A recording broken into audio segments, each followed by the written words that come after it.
what kind of results they can give, because Mars दोनों की quality लेके चल रहा है यहाँ पर।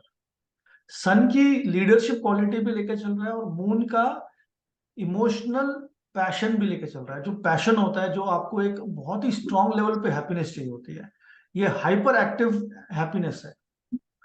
तो इसलिए मंगल जब भी 7th हाउस में आता है अपनी ये दोनों क्वालिटीज डाल देता है कि दोनों ही चाहिए, कि वो आपको अपनी पार्टनरशिप के अंदर डोमिनेट भी करना है, या डोमिनेटिंग आप ज्यादा रहते हो, you want to control things a lot, at the same time आप अपने पार्टनर से एक्सपेक्ट भी बहुत ज्यादा करते हो कि वो हर चीज में आपके पैशन को सपोर्ट करे, आपके वो खुद भी पैशनेट हो, वो ना हो बिल्कुल ही स्पिरिचुअल टाइप का, है ना। ज्यादा स्पिरिचुअल पार्टनर्स भी पसंद नहीं है मंगल के चौथे घर में। अगर मंगल 7th हाउस में, तो स्पिरिचुअल पार्टनर्स के साथ बनती नहीं है ज्यादा यहाँ पर, या उन्हीं के साथ बनती है जिनकी क्वालिटीज वो है मार्स वाली।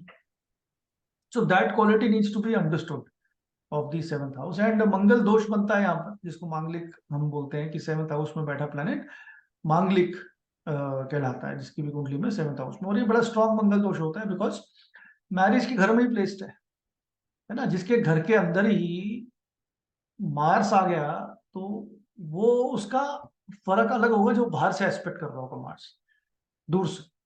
तो यहाँ पर बहुत क्लोज प्लेसमेंट है मार्स की in the 7th house. So Mars will here in 90% cases, Mangal जब भी सप्तम भाव में होंगे, आपकी शादी जो होगी वो आपकी लाइफ का रुख मोड़ दे, ये बात तो तय है। फॉर गुड और bad it is going to change your life forever, because Mars जिस घर में बैठा है, जैसे ही शादी हुई, ठीक है, क्योंकि मंगल कब एक्टिव होगा आपकी लाइफ में स्ट्रांगली, जब 7th हाउस एक्टिव होगा, मतलब आपकी शादी होगी, तभी तो मंगल का प्रभाव दिखेगा जीवन के अंदर। जैसे ही मंगल एक्टिव हुआ या शादी हुई आपकी, तो मंगल एक्टिव हो गया और आपकी लाइफ में बहुत हाइपर एक्टिव मूवमेंट्स होनी शुरू हो जाएंगी। चाहे आपके करियर में मेजर चेंजेस आने शुरू हो जाएं, आपकी लाइफ में suddenly you will become more active, proactive, aggressive, वो सारी क्वालिटीज इस टाइम पे बननी शुरू हो जाएंगी। इंजरी प्रोन होने शुरू हो जाओगे। ये भी देखा गया है, जिसके 7th हाउस में मार्स होता है, शादी के बाद उनका जो हेल्थ मैकेनिज्म है वो इंजरी प्रोन ज्यादा हो जाता है। पहले नहीं होता, बाद में आता है वो, क्योंकि ट्रिगर करता है 7th हाउस उसकी एक्टिवेशन से।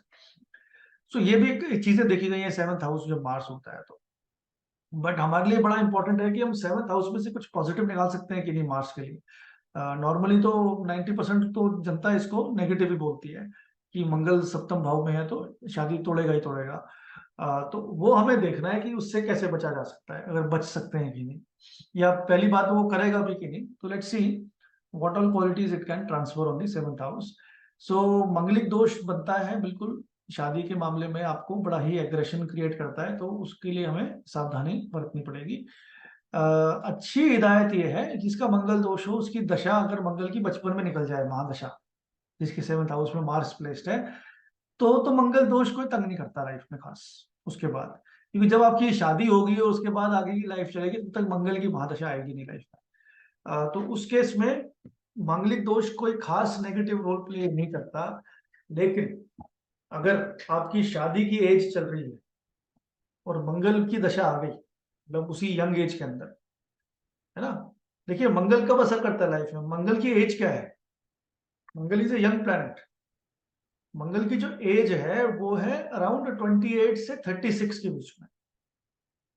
मंगल की जो खुद की उम्र है बताई गई है शास्त्रों में, वो 28 से 36 साल के बीच में एज है मार्स की। तो हमारी लाइफ में भी अगर इस एज ग्रुप में मंगल एक्टिव होता है 28 से 36 के बीच में, महादशा में खास करके, तो फिर ये पूरी पावर रखता है लाइफ को ट्रांसफॉर्म करने में, तोड़फोड़ करने में।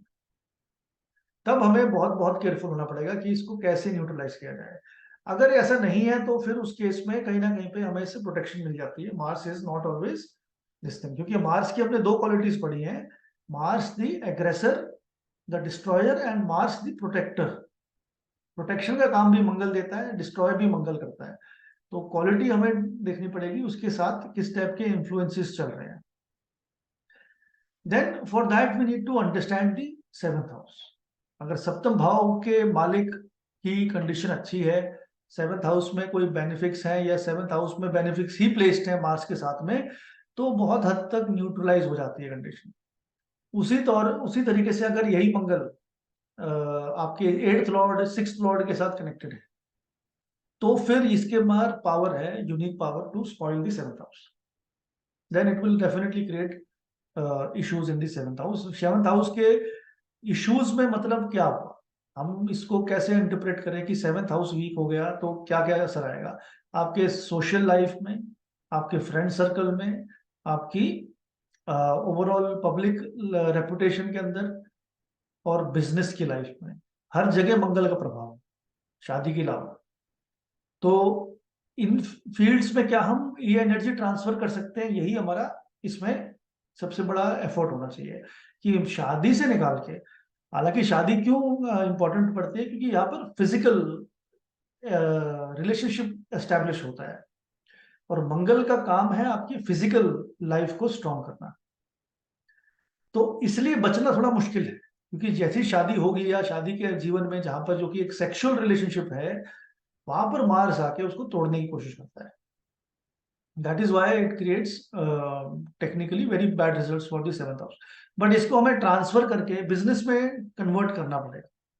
कहीं ना कहीं पे आपको अपने बिजनेस पार्टनर्स रखने पड़ेंगे, बिजनेस मल्टीप्लाई करने पड़ेंगे। मल्टीपल बिजनेस करोगे तो मार्स का दोष 7th हाउस में नेगेटिव नहीं होता। उस केस में बिजनेस जो है मार्स वाले कर सकते हो आप।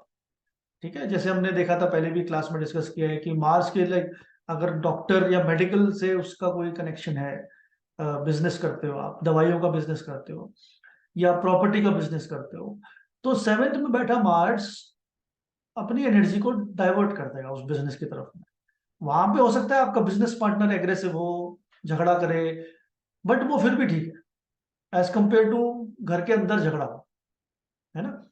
तो इसका हमें रेमेडी भी यही निकालनी पड़ेगी कि इस मंगल की एनर्जी को आपको थोड़ा ट्रांसफर करके बिजनेस की तरफ डालना पड़ेगा, ताकि ये चीज कहीं ना कहीं पे न्यूट्रलाइज हो जाए। और बिजनेस का मतलब ये नहीं है कि सिर्फ बिजनेस, क्योंकि ये रिलेशनशिप को डैमेज करेगा ये। तो इसका काम, वहां पे बिजनेस पार्टनर चाहिए आपको, you need a partnership business.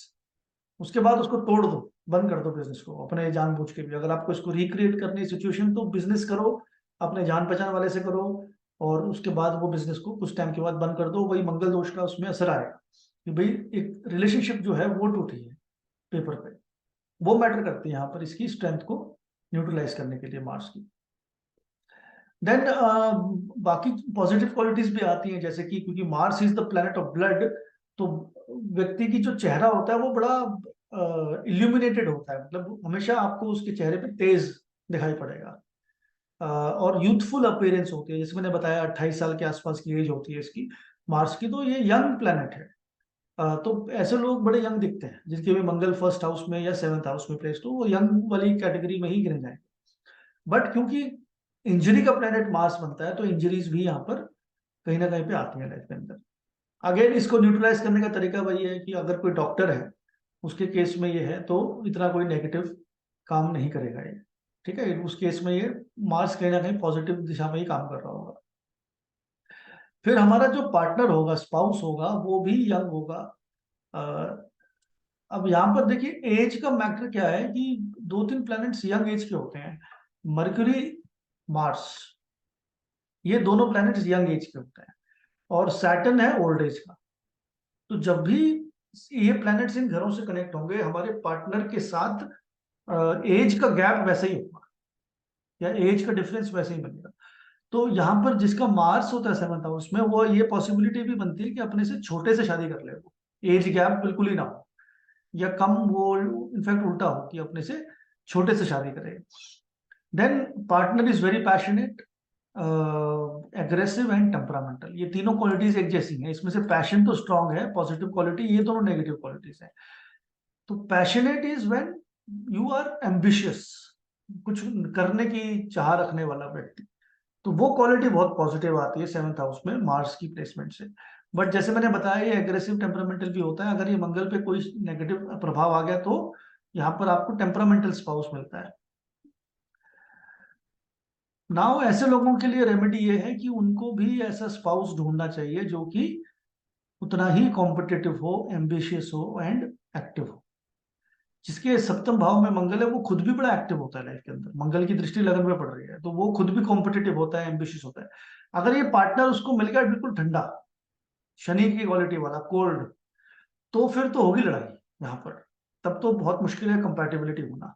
यही हम मैरिज की कंपैटिबिलिटी में भी चेक करते हैं कि जिसके मंगल 7th हाउस में प्लेस्ड है, वहां पर दूसरा मेलेफिक हो ठीक है, लेकिन it should have some passion. Cold planet नहीं आना चाहिए कि बिल्कुल ही कोई मतलब ही नहीं है रिलेशनशिप से। वहां पर ये चैलेंज क्रिएट करेगा। तो हमें उसी व्यक्ति से शादी करनी चाहिए जिसमें मार्स लाइक क्वालिटीज हो पर्सनैलिटी के अंदर। That is going to be help. Now इन लोगों को इंडिपेंडेंस और स्पेस की बहुत रिक्वायरमेंट पड़ती है, बिकॉज ये आर्मी जनरल है ना, आर्मी का जनरल है मंगल, तो उसको इंडिपेंडेंस और स्पेस में काम करने की आदत है। उसको ऑर्डर लेने की आदत नहीं है किसी से, ऑर्डर देने की आदत है। ऑर्डर देने के नुकसान भी ये है कि सामने वाला ऑर्डर लेने लायक हो तभी, नहीं तो अगर उसने भी ऑर्डर दे दिया तो आपने भी दे दिया तो it is going to create a clash. दोनों चीजें यहाँ पे स्पॉइल हो जाती हैं। Then spouse can be connected to Mars-like subjects like real estate, engineering, medical, defense। बहुत सारी क्वालिटीज है यहाँ पर मंगल की, उन चीजों से भी कनेक्टेड हो सकता है स्पाउस का जो वो है करियर। खुद की भी सेक्स ड्राइव जिसको हम फिजिकल डिजायर बोलते हैं वो भी हाई रहती है, और वो भी एक इसमें पॉजिटिव क्वालिटी या नेगेटिव क्वालिटी है, बिकॉज मैंने जैसे कहा ना कि उतना ही एम्बिशियस चाहिए आपको, तो वो फिजिकल लाइफ में भी उतना ही एम्बिशियस गोल्स रखता है जितना कि वो अपनी करियर में रखता है। दोनों केसेस में यहाँ पर कंपैटिबिलिटी मैच होना बहुत जरूरी है, अदरवाइज मार्स की एनर्जी मिसयूज हो जाती है ना, it is not getting utilise properly. And ऐसे लोग मैरिज के या बिजनेस के मामलों में थोड़े से इम्पल्सिव होते हैं। इन लोगों को वैसे तो बिजनेस अवॉइड करना चाहिए, क्योंकि जैसे मैंने आपको बताया कि ये मार्स यहाँ पर बैठ के बिजनेस को, नेचर आपका ऐसा बना देगा कि आप बहुत जल्दी जल्दी डिसीजन लोगे, in the sense impulsive decision लोगे, इट विल क्रिएट लॉस। आपको टेम्परामेंटल इश्यूज की वजह से एडजस्टमेंट में प्रॉब्लम आएगी, कोई भी स्टाफ को मैनेज नहीं कर पाओगे इस क्वालिटी की वजह से। तो यहाँ पर बेटर ये है कि आप जॉब ही करें, as a remedy you can do some business and then stop it. इतना ही रेमेडी इसमें हम कर सकते हैं। ठीक है, तो ये रेमेडीज भी हैं सारी की सारी। अगर किसी के 7th हाउस में मंगल दोष की क्वालिटी है और मंगल दोष को कैंसिल करना है तो उसके लिए आपको मार्स की क्वालिटी वाला हस्बैंड या वाइफ चूज करनी पड़ेगी, then that negative yoga becomes positive. Ultimately तो सब कुछ यही है। अभी जैसे नरेश जी ने कुंडली दिखाई, शनि केतु अच्छा रिजल्ट दे रहे हैं, क्यों दे रहे हैं दशा के अंदर, क्योंकि उसी क्वालिटी से चल रहे हो। तो यहाँ पर भी तो प्लेनेट दे सकता है अपना अच्छा रिजल्ट, अगर उसी क्वालिटी का आपने चूज किया हुआ है तो then that planet also is utilise properly. आपकी डेली लाइफ में वो क्वालिटीज निखर के आनी चाहिए, then there is no problem as such, then you are getting the positive results of these planets. ठीक है, तो ये मंगल के 7th हाउस के प्रभाव हैं। And normally it can go either ways, हम इसको नेगेटिव भी ले सकते हैं, पॉजिटिव भी। एफ्लिक्शंस भी हो सकती हैं, तो कोई ऐसी चैलेंज नहीं, समाधान हर चीज का निकाला जा सकता है, there is nothing wrong in this. तो 7th हाउस में मार्स है तो अच्छी बात है जी, हम तो कह रहे हैं कि मार्स 7th हाउस में होगा तो अपनी हस्बैंड वाइफ की दोनों की कुंडली में होगा तो अच्छी एक पॉजिटिव कंपैटिबिलिटी बनती है, दोनों ही इक्वली एंथुजियास्टिक रहते हैं, दोनों ही अपनी एनर्जी लेवल दोनों के हाई रहते हैं। तो मंगल का तो अच्छा ये कैंसिलेशन है इसका, दोनों की केस में मंगल दोष है तो कैंसिलेशन माना जाता है कि दोनों ही एक दूसरे को संभाल सकते हैं। मतलब अगर कोई व्यक्ति बहुत एग्रेसिव है तो सामने भी तो उसी लेवल का होना चाहिए ना, आर्मी जनरल संभालने के लिए। नहीं तो जुपिटर को बिठाएंगे तो जुपिटर तो हाथ जोड़ के निकल जाएगा दूसरी तरफ, वो नहीं वो बात समझेगा आपकी। तो इसलिए आपको यहाँ पर ऐसे प्लैनेट चाहिए जो उसी लेवल की टक्कर दे सके उस व्यक्ति को, यहाँ पर समझेगा वो।